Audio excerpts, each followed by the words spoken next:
गे नया साल में नया तरीका से विश करी है गे।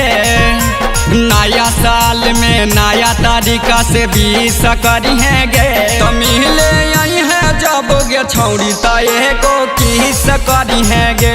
मिले आई है जब गे छौड़ी तो एगो किस करी है गे।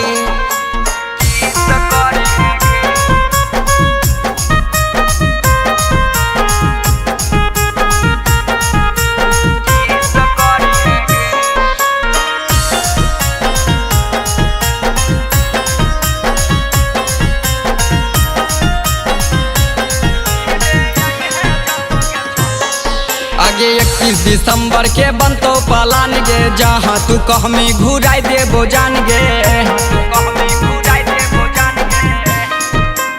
हे गे 31 दिसंबर के बनतो पलान गे। जहाँ तू कहमी घुराई देबो जान गे। टाटा बाय 24 के वेलकम 25 करी है गे।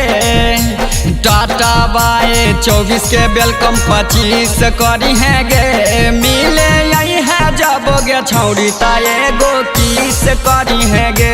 मिले आई है जब गे छौड़ी ता एगो किस करी है गे।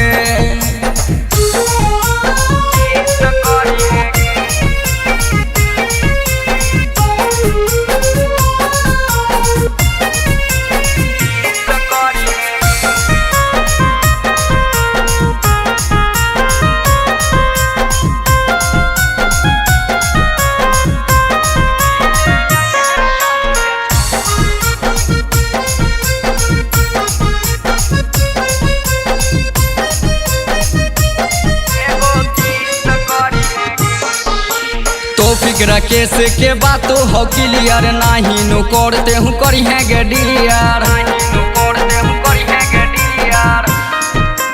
हे गे तो फिक्र केस के बात हो क्लियर नहीं नु करते हूँ करी है गे डिलियर। कापी के कोरा में प्यार भरपूर करी है गे।